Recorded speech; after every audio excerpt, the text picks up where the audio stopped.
So this afternoon we've got Alison from SAS with us, and we've spent lots of time looking at all the features of SAS, which are all brilliant and very unique, some of them. But actually the whole point of it is to work out whether we should sell something or not. So we're going to have a look today with Alison's beloved squirrels to see if we can analyse something as to whether we want to put it in our inventory or not. Yes, and before we get started, actually, hello everybody.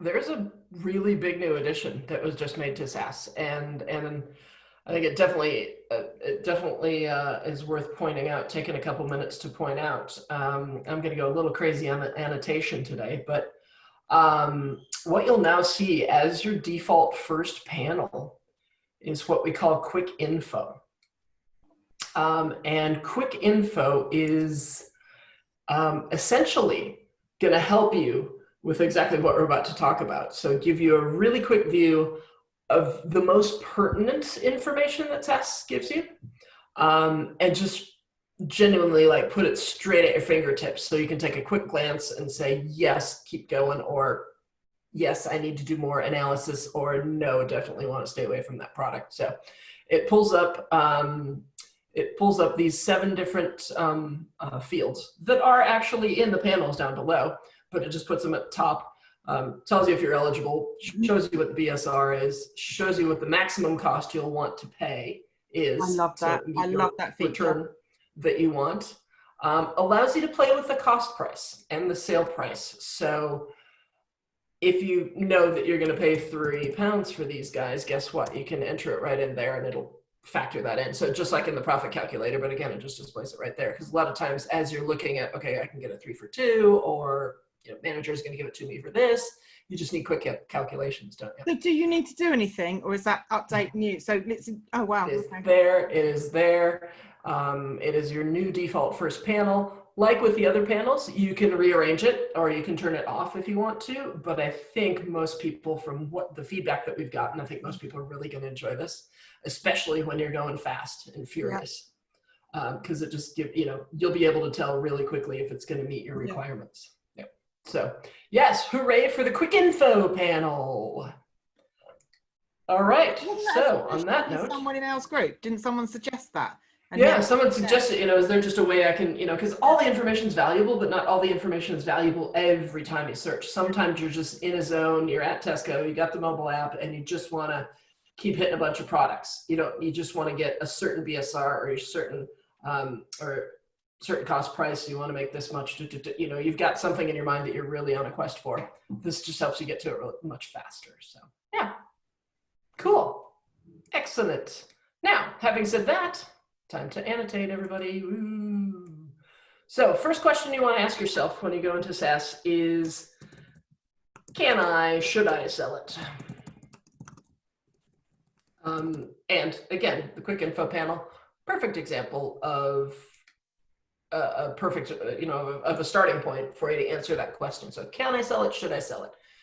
Can you sell it? Are you eligible to sell it? So obviously Quick Info panel tells you that. If we go down to our alerts panel, yes, you can sell this product. If it's coming up with a no answer, you're probably not logged in on your alerts panel. Definitely get yourself logged in.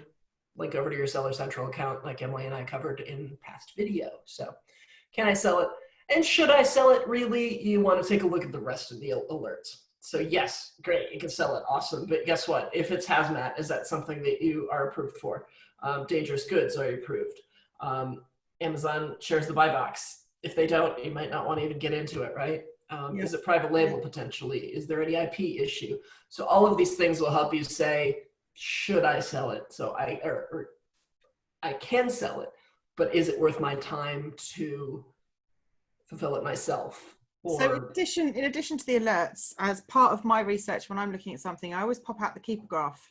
Can you just give I just give it literally, this is actually the keeper graph. It's not kind of SAS's version, it's the real thing. So I love that. It just pops out and it just kind of reaffirms what I think. So Amazon are on that too much for me. Done, thank you. No, it's a very quick kind of this is all Amazon dominated product here, isn't it? Yeah, so that's absolutely. So the data is great, but I quite like just visually having a quick look. A quick glance at it. Let me try. Oops, I got another product up here. Good old bird feeder. This one has a little more activity on it, for example. That was the web tool I just went in and out of, by the way. That's Nope. Still not. These squirrels. Amazon's dominating the squirrel industry, let me tell you. Feeder. Did we look at the feeder? That's so cute. That is really, really cute. Little coins in the squirrel tail. So yes. Yeah. So it's just nice to have it pop out. I mean, so what you've got there is what SAS has. I think if you pay for the Keeper subscription, you can do all the other bits and bobs with it. But that's enough to have that quick glance if you just want make to a decision on it. just double check. Yep, exactly. And it's all well and good. You can look at it on the SAS page, but it's a little hard to decipher when you're on. That wasn't meant to actually tell you everything you need to know in a glance. So other thing I want to do as far as should you sell it is verify it's the same product. Yeah. So you may think you got the right product, but guess what? It looks completely different, meaning packaging's potentially changed. There could be a different listing for it. Somebody might have changed the product listing, pictures in the product listing. That's exactly what the product panel is for, just to reconfirm that you're talking about the same product. Yeah. Is the last thing you want to do, and it happens all the time where people get the wrong listing for a product, and that never goes well. No. And then should you sell it, does it meet your criteria? Is it in your BSR criteria? This little guy, unfortunately, is not. He's in 64th percentile. I think I have my settings set to 10th or better. So yeah, no, he's not going to meet. That's gigantic thumbs down. So I don't think, sorry, Mr. Squirrel, as cute as you are, that you're going to meet our criteria here.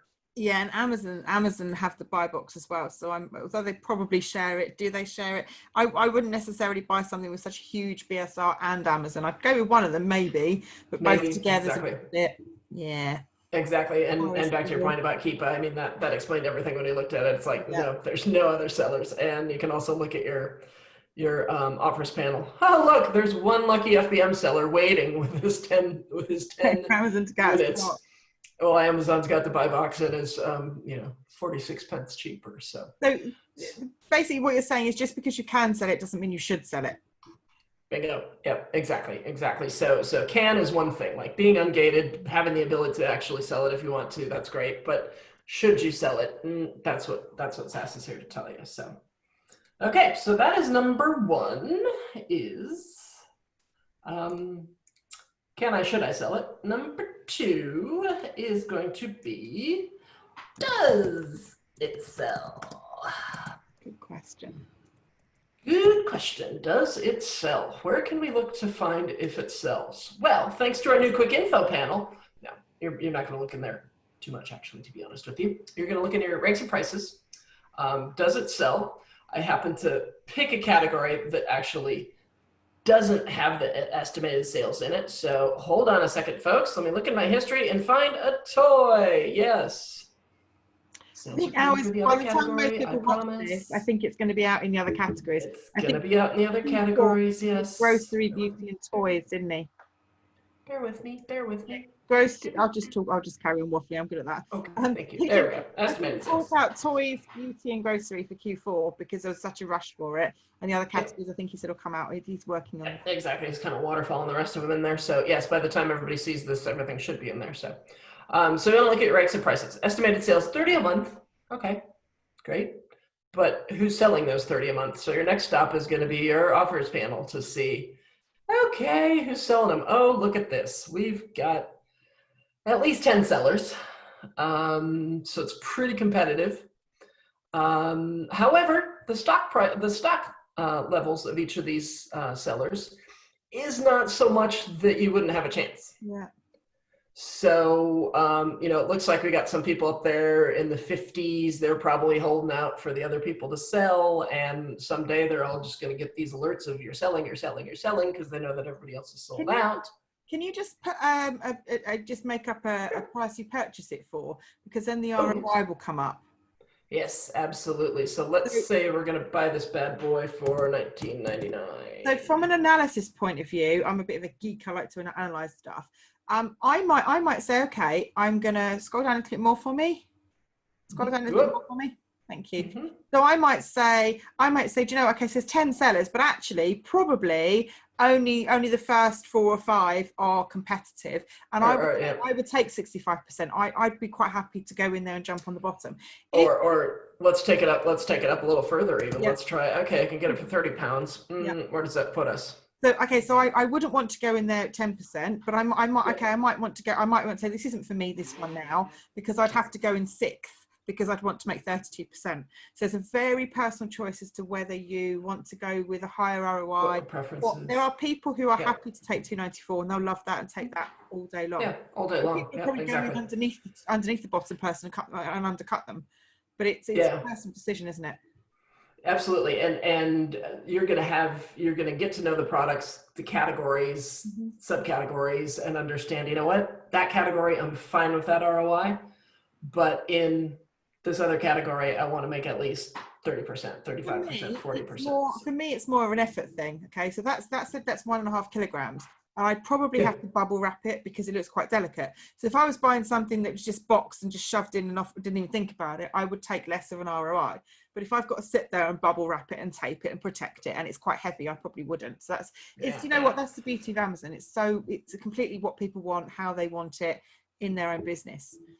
And from an FBA perspective, you got scooters you got to send in or rollerblades or something like that. Guess what? They're going to be heavy. Yeah.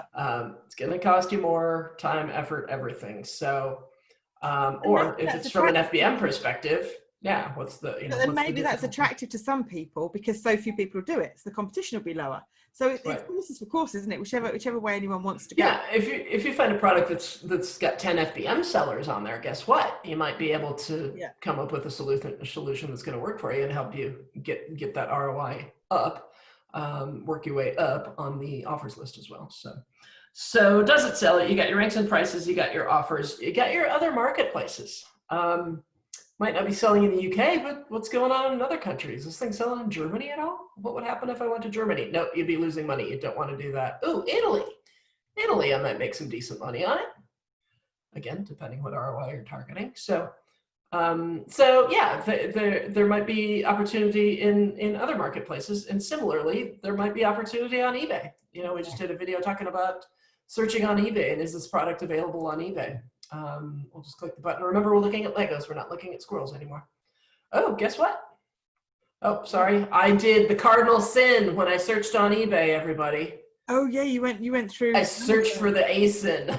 Exactly, because I got this straight off of Amazon. So if I searched on Argus for this product and I'd searched the title of the product, it would beam me straight to eBay where I could. Didn't set that up very well. Sorry, everybody. My squirrel threw me off. You want to take a look at, does it meet your criteria? Would you necessarily avoid something that didn't have a buy box? Because that said no buy box. Would that be a reason for you not to sell it? Not necessarily. No, I wouldn't shy away from it at all. You might want to check if there's something hazardous. There's lasers in Germany are the one that I always get people that, the laser on anything in Germany, guess what? They stop you. Is there a reason for, Amazon just saying they think it's too expensive, but that doesn't mean the customers won't buy it and won't want it. It's just Amazon have set the price, haven't they? They've set the price. The buy box will bounce in and out, won't it? And you get the craziest, I've seen things fulfilled to Cyprus or wherever. It's like nobody in the UK wants it, but in Cyprus it's huge, right? Yeah. It could, so we don't really know. There is a mystery there with the no buy box. Yeah. Customers can still buy it. It just means they can't do the one-click buy. They can still buy it. If you're adventurous enough to try it, exactly. Then, in fact, I think I have one on my here. Yes, it would be like one of these where there is no buy box. Yeah. But guess what? There are people selling it. So. Yeah. So. So that's kind of. So again, first question: can you, should you sell? Second is, does it sell? And then, is it profitable? And we kind of touched on this already. No, I didn't mean to go there. Sorry, everybody. I meant to hit that button. I'm playing with the annotation. I really shouldn't do this, everybody, because it's getting. So we did touch on the profitable bit, but again, that's all completely personal choice. So what's profitable for one person isn't for someone else. It depends what your costs are.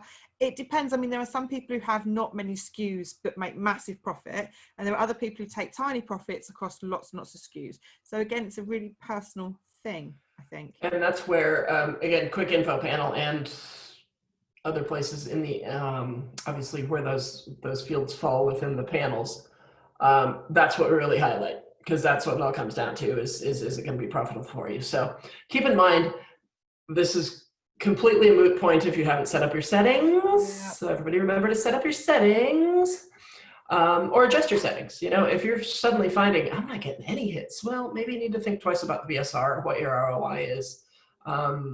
So yeah, is it going to be profitable? Quick info will tell you in just a matter of seconds if it's going to be max cost. So if I'm standing in a shop and looking and I've got a sign underneath the product that says $4.99, run it through SAS and it goes the maximum you need to pay is £3. I'm like, don't do any more, straight back on the shelf, thank you. Exactly. That's my very first kind of, this isn't going to work for me thing, because I'm not frightened of a big BSR. I'm not, because I think if people are looking for something, they're looking for it. So I'll have one or two really random things in there. But what worries me is the max cost thing. I think that's brilliant. Max cost, exactly. And that's why it's always been a highlight in the ranks and prices, and say this is exactly how far you got to go. And checking my notes, sorry.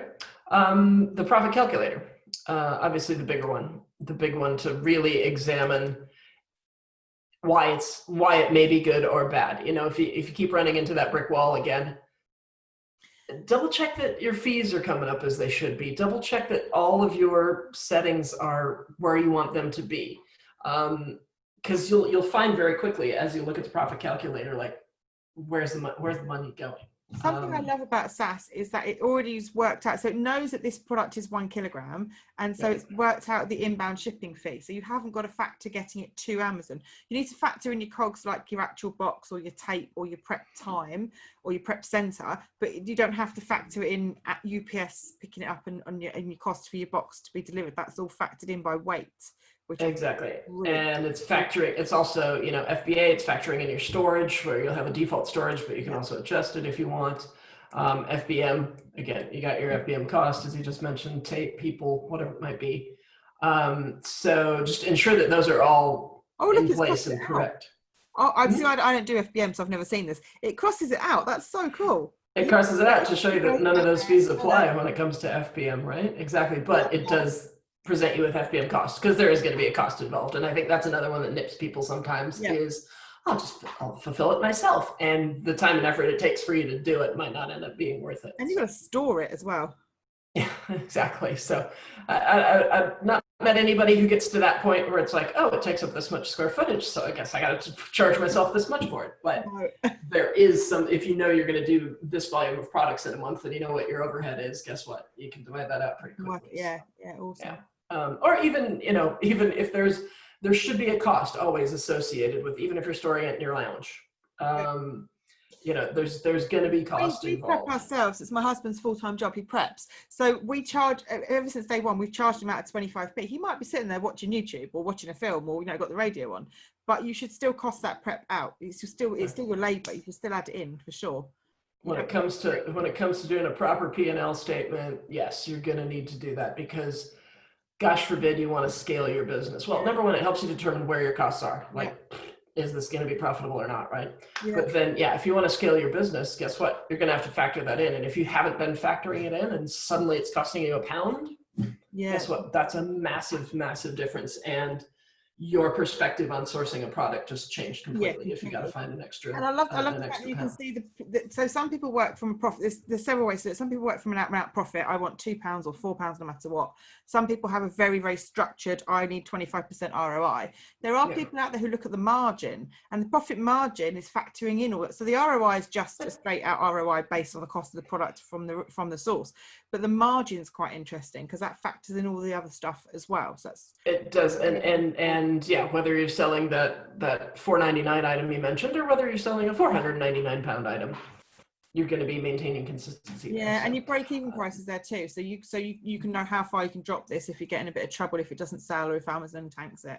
And miscellaneous fee is always a good one as well, because if you are playing with this whole what's my cost involved, or you're playing with maybe hiring somebody to do some work for you, you could just tag a miscellaneous fee in there that would bump things up. So as you're sourcing, you could kind of understand, okay, I'm going to have an extra £2 doing this next year. What's that going to do to me next year? So it's just an additional fee for whatever reason you're thinking about buying a property, maybe. So for example, if you normally source your boxes free on Facebook Marketplace, because a lot of people move house and they just want to be ethical and give them away. If you suddenly run out and you have to buy a box or two, you can chuck that in there, because that's a cost that's unusual and not all the time. Yeah, so everybody kind of builds their business model differently, but yeah, it all comes back to that basic profitability of, okay, is it going to be worth it? So would you buy this product based on would I buy this product? Let's see here. Let me close my fees up so they don't take up so much. So we're doing FP. You know what? I'm going. Oh. I'd buy two. Hold on, let me change marketplaces here, because I got myself over in France. I'm in the UK now. Okay, cool. I think I'd buy two and just kind of see, test the waters. Yeah, because we were talking a bit earlier before we started filming about Q1 and Q4, because obviously like this, it's all changing soon because we're coming up to Christmas, so it's nearly done. So this is something that a lot of people buy in the winter for the birds as they come out of hibernation. So I might buy one or two and see if they and holiday time entering into January, great time to be on that spring stuff. Yeah. Bird feeders, not squirrel feeders, bird feeders, anything for garden furniture, any of that type of stuff. Yeah. So yeah, absolutely. So I would. This is I was pretty kind. I gave myself a cost price of £3. So. Wiggle room there. Not too sure that's realistic, but if I look at my quick info, it's like, yes. Yeah. Okay. You know what?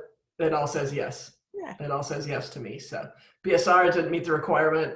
How far off is the BSR? 14%. Okay, so it's not like a dud. It's not way. It's not the last product in the category by any stretch. So I don't see why not. That's having sat through some of those sort of random purchases. It just take off some days and you're like, okay. Yeah, it's really good. And when you actually sell one, you get quite excited and you're like, yeah, I actually got rid of one. Gambled and it paid off. Yeah, it's gone. Yeah, absolutely. So I think can you, should you, sell? Does it sell? Is it profitable? Keep those 3 points in mind. To round that off, SAS is awesome, but you have to make your own decision for your own business. SAS isn't going to come up with like a neon light and go buy this, or don't buy it. This is the thing to buy. Yes. And that's why we have that kind of debate about should you, would you, could you, can you. One person might be flying to Argos to go and buy it, and someone else might not touch it with a barge pole. So it's very, very personal. Or from a VA or a staff perspective, you might give them a minimum. It's got to meet this and this at least. Give them sort of a criteria so you have confidence in what they're finding for you. Yeah. So you can gamble on the other ones that don't necessarily meet and something else I might do, if I might not buy this now because I don't really want to tie money up with stuff right now because I'm still doing the last few toys for Q4. But what I might do is I might put a note in your tag to come back and have a look and see if it's that might be a note thing. I've got quite a few things like that. I use that for stuff that's out of stock that I want to go back and check. Yeah, so I might have a little look at this a bit later. So maybe I shouldn't now, but should in the future.